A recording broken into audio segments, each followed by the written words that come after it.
Hey y'all, Readiness here. So I've been missing from YouTube for a while. I apologize for that, but the goal that I had was to pass a certification exam for my job, and I'm happy to report that I was able to pass that exam, and I have a national certification to add, which is basically initials behind my name.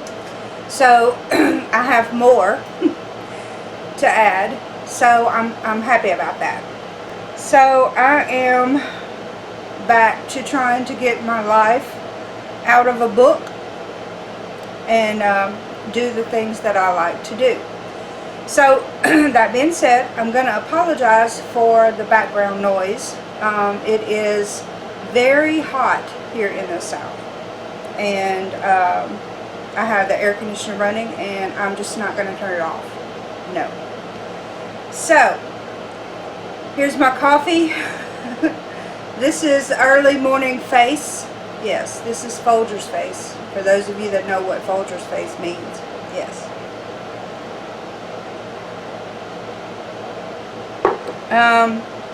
So what am I doing today? Today I have a new gift from Prepper X. So he got me an All-American canner. Yes. He got me an All-American canner. I just love him. Love him, love him. And it is huge. It is huge. So if you see the bottom of my cabinet here, I mean, I am just before not being able to use this inside. But I'm going to give it a shot today and see how it works. There's clearance for the vent and for the weight, so that's all I need. So we're going to give that a shot. Yes. This is what we got. All my stuff and a big stock pot. So I'm going to show you what I'm going to do. So I'm going to bring you closer and show you what I'm going to do, because I am making my own baked beans. And I'm going to can them for long-term storage. And the reason why is because navy beans are white beans. Alright, so those of you that don't know me do not know that I have an issue with white beans. I have never, since in my adult life, been able to eat white beans. Lima beans, whatever kind of grossness there is out there, I've never been able to eat white beans. But I like baked beans. So I don't know if it's the flavoring, I don't know if it's it's not the texture per se, because I like pinto beans and I like red beans and kidney beans. I just don't like white beans. So that being said, I like baked beans. And navy beans are one of the less expensive beans out there. And when you are stocking your pantry, if you can use a product that is not expensive and plentiful, it would be kind of not a good thing to get around, like for myself, that taste issue for white beans. So I like I like baked beans, but I don't like white beans. So what I'm doing is I'm taking a product, the navy bean, that is not expensive at all, and I'm making it where I can eat it long term. So that's what I'm doing today. And also, there have been some issues with the ball canning lids. There have been reports of them not sealing or losing their seal. So this is an issue for those of us who like to keep and prepare food for long-term storage for our pantry. So what I'm going to do today is I am using the Tattler Lids. You see that? The Tattler lids are reusable. This is what the Tattler lid looks like. It has a gasket and the lid that is BPA-free plastic.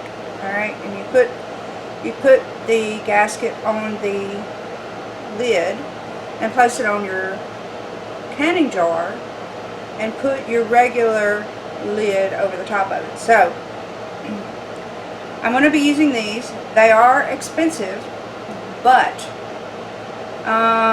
they are expensive to purchase, but they pay for themselves in about 3 canning sessions.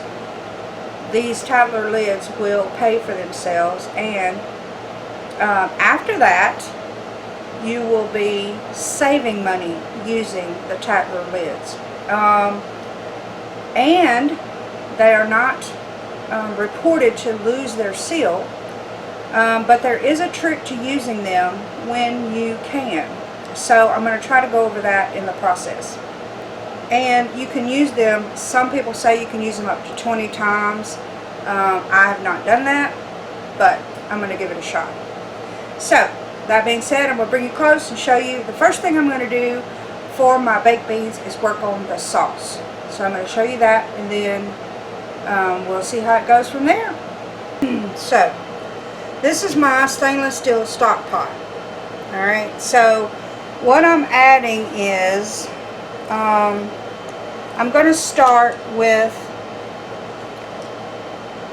6 pounds of tomato sauce. This is a number 10 can. It's 106 ounces, and I got this from Super One. So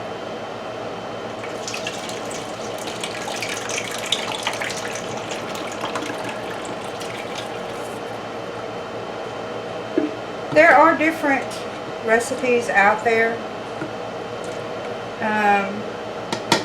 Some call for ketchup.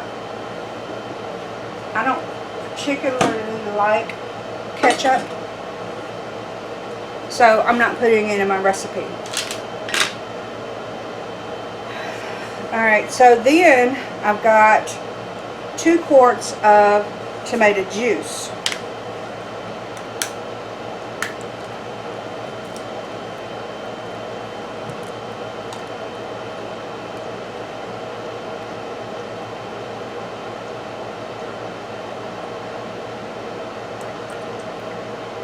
So I've got 1 cup of chopped onions that I've chopped using my chopper thing, slap chopper, or whatever you want to call it. So I'm going to put 1 cup of chopped onions. Now, normally I would put more, but Joshua doesn't care that much for onions. So instead of putting a lot, and I like chopped onions, but instead of putting a lot of chopped onions, I'm going to put some onion powder in there, along with garlic powder and other seasonings, and not so much of the fresh onion. So we're going to put I'm going to add 2 cups of brown sugar.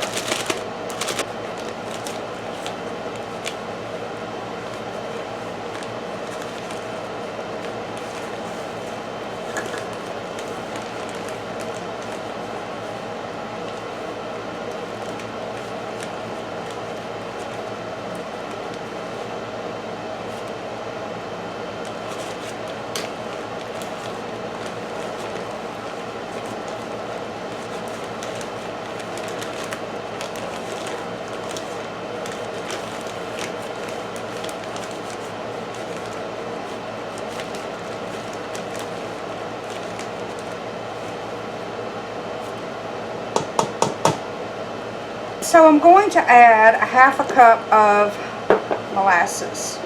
Now I always use the grandma's molasses that is unsulfured.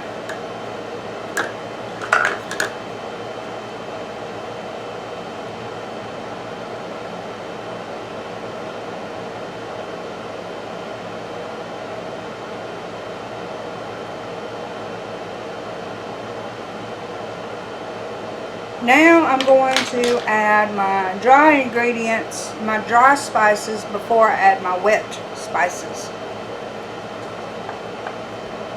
So dry mustard is one of the things that I use.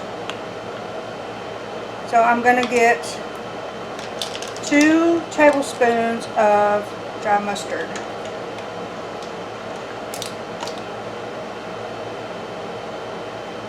I'm not going to worry about measuring it, specifically, so it's going to be heaping.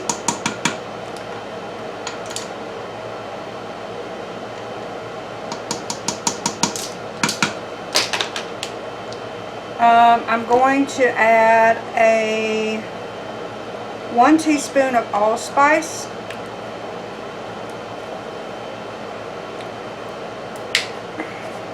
Get it open, that is.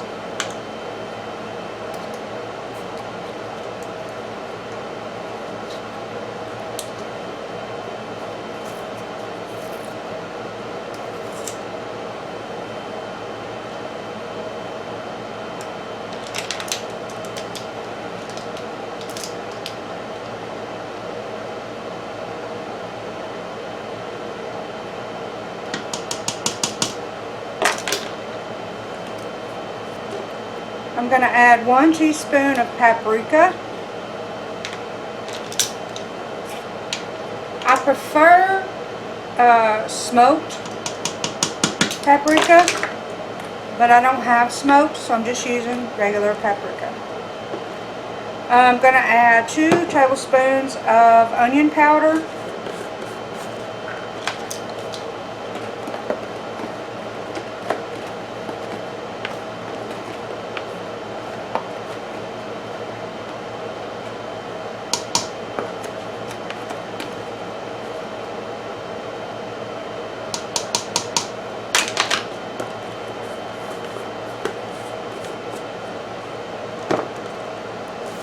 Same thing for the garlic powder, 2 tablespoons.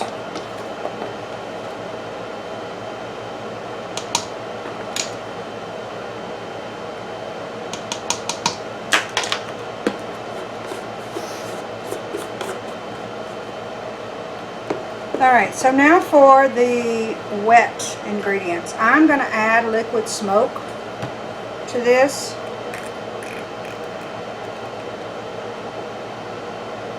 I'm going to start with 2 tablespoons.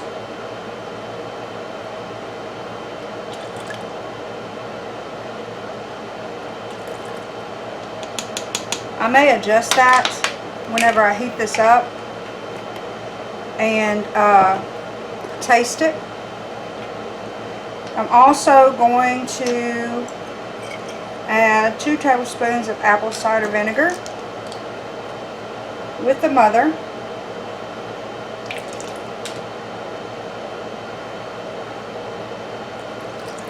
You're going to bring this up to a simmer and let it cook.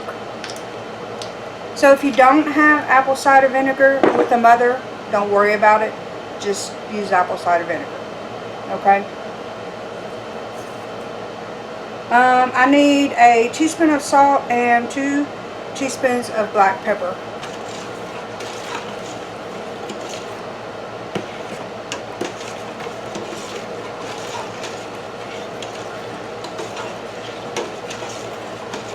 We're looking for that dark brick color. So I added another 2 tablespoons of garlic powder and another 2 tablespoons of onion powder and another 2 tablespoons of the liquid smoke, because I wasn't getting the flavor that I wanted.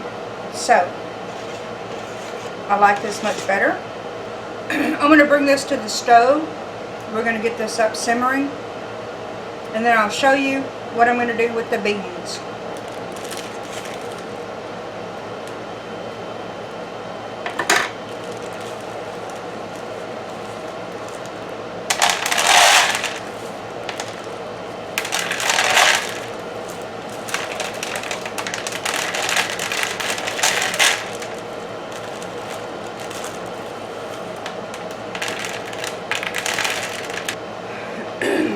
This is another way that I can eat white beans, is if they're mixed in a 15 bean soup variety. I can eat white beans that way. So I'm going to be canning some of these as well. This is my favorite bean mixture, better than pinto beans, kidney beans,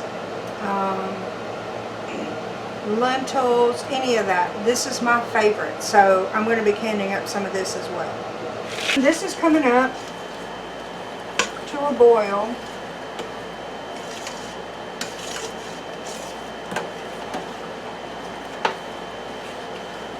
I'm going to bring you over here and let you look at it so you can see the color that I'm looking for. And I've got my beans here. My jars are in the oven. I wash them with hot soapy water, and then I put them in the oven to heat up. You don't have to sterilize your jars when you're pressure canning, but I do anyway. You know, everybody has their own opinion about whether it's needed or not. I do, just for safety precautions. It's just my personal opinion. So you do your own research and decide if you want to sterilize your jars before you pressure can something. I do. So they're in the oven at 225, and they've been in there for about 30-45 minutes. So my water in the pressure canner, I've got it ready, and I've got probably 3 to 4 inches of water in the bottom of that. This is the model 930, and it can hold 14 quarts. So some of my jars are quart, pint and a half size, but I'm going to pressure can them for the same amount of time as I do a quart. Because there will be meat in these, then I will pressure can them for 90 minutes. If they were pints, I would pressure can them for 75 minutes at 10 pounds of pressure, which is for my altitude. So this is looking fabulous.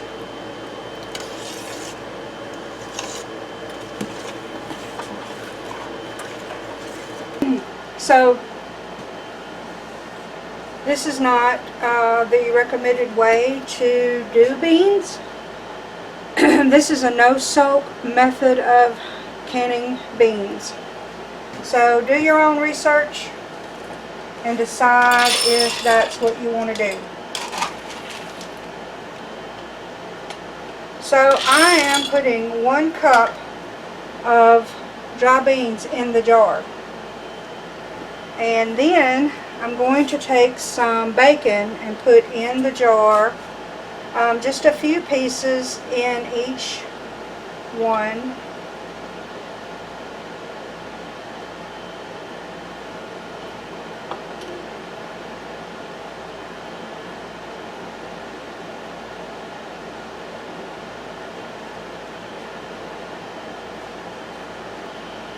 And then I'm going to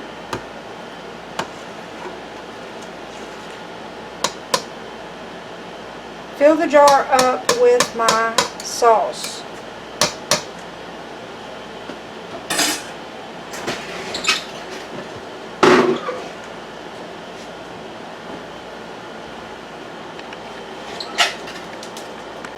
I'm going to put the sauce in here, and then I'm going to clean my lids.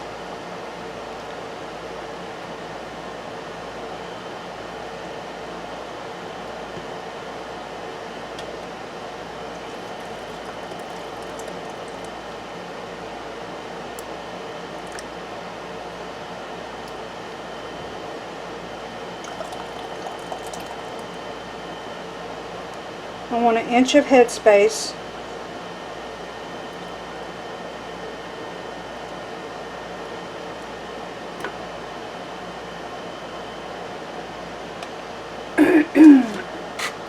Before you put your lids on your jar, I want you to take your debubbler or Pokey Joe, depending on who your favorite canner is.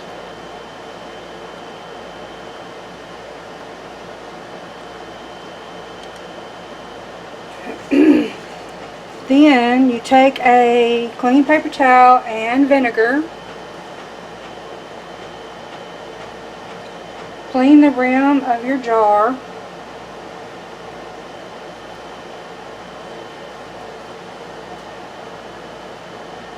So I've got 2 smallmouth jars and 4 largemouth jars.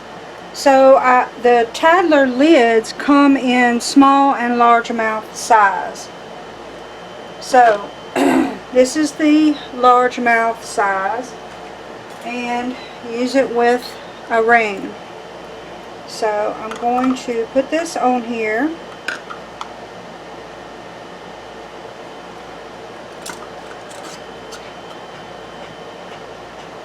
Alright, so finger tight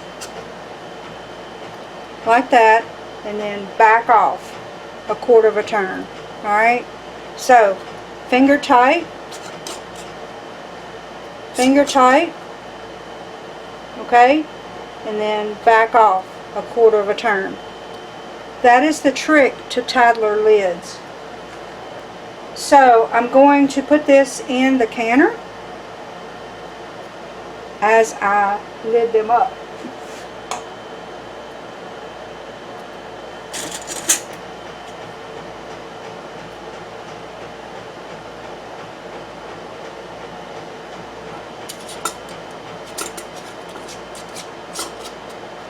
Finger tight, back off 1/4 of a turn.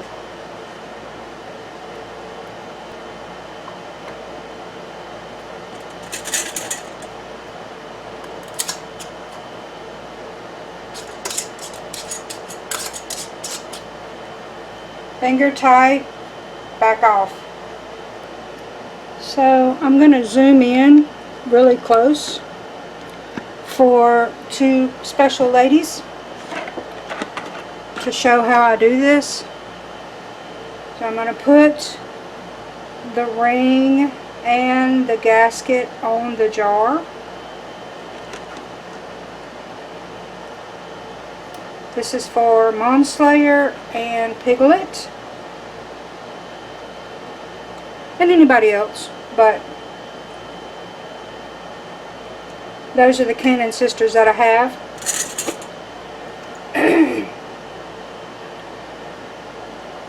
And then finger tight, and then back off.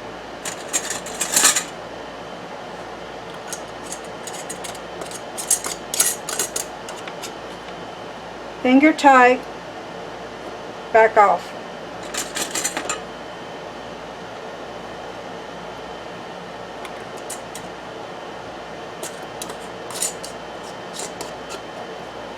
Finger tight, back off. So I'm going to put these in the canner. Alright, well, our time is up. So cut the fire off, or cut the burner off.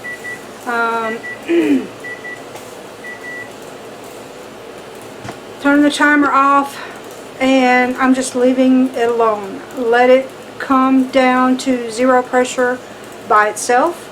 No help from me. And when it comes completely down to 0 pressure, then I'll take the lid off, and I'll bring you back and show you what I do to the jars. Alright, so the canner has reduced down to 0 pressure, and I've gotten the lid off. So now what I'm going to do is I'm going to pick up the jars straight up, set them down, take one rag on the side and one on the top, and tighten down on the jar.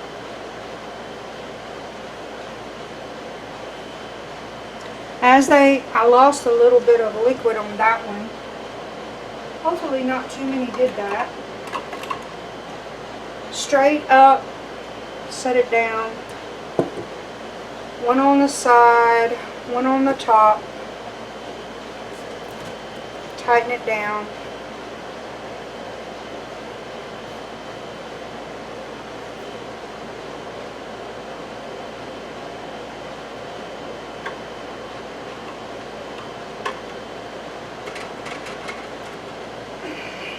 Straight up.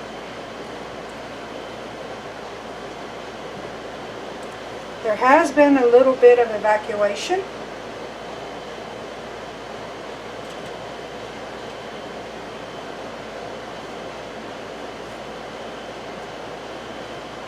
Hopefully they'll seal. But I will show you how I test the seal to make sure that the seal is good.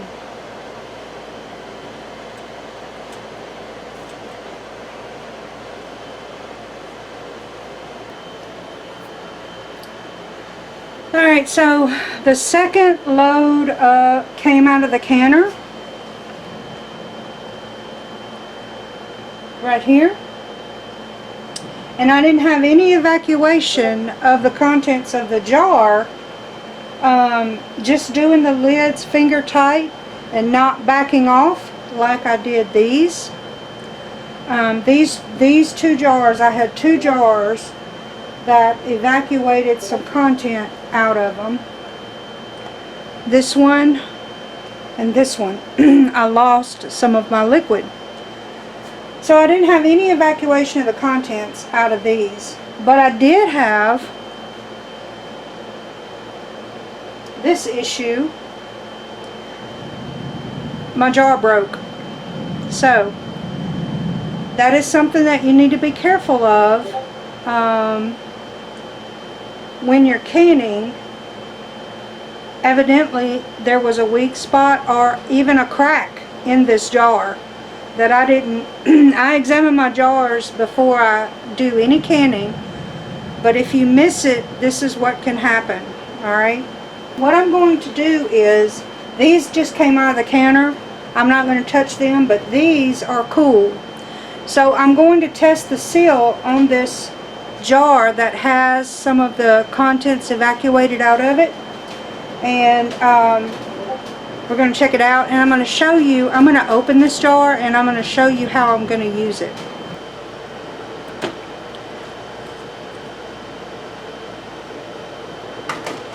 This is how I test the seal of a jar. These jars will go into the sink and be washed with hot soapy water.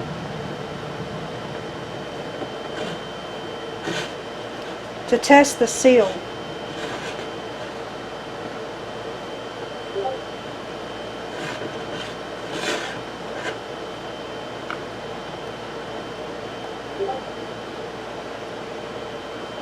So when you pick it up, strictly using the lid only, you can see that you have a good seal.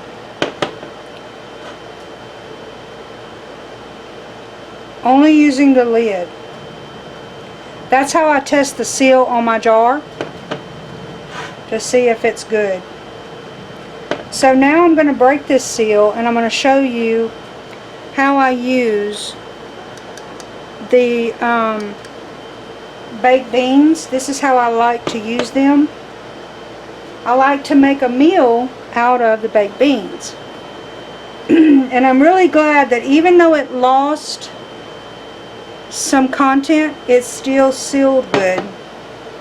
This is ground venison, and I've browned it up. So I'm going to open this jar and put it in here and see how it tastes.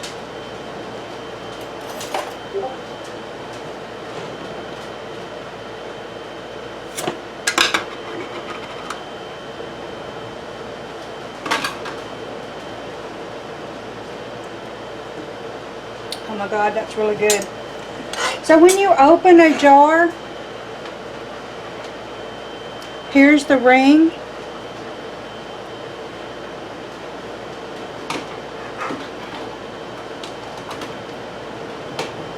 And here's the lid.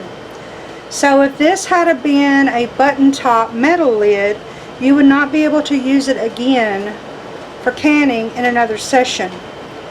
Because these are Tattler lids, I can put this in hot soapy water and clean it, and then use it again. But when you open a jar, if you don't hear that suction, that whoosh sound, then your seal is suspect. So we got the good sound on this jar, so I'm going to pour this in here, and this is what we're having for supper.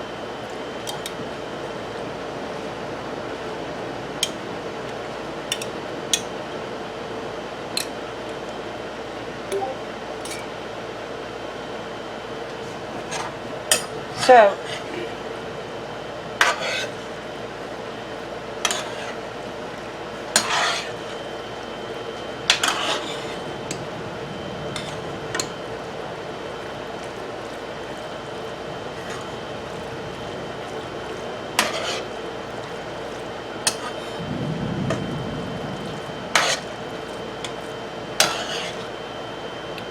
are canning beans this way with the no soak method, in my opinion, they turn out the perfect consistency. They're not mushy, but they're not al dente either. They're cooked to the perfect consistency, in my opinion. And that is why I like to can dry beans with the no soak method. It's so good. So that's all I've got for you today. My canning with the Tattler lids, and a failure.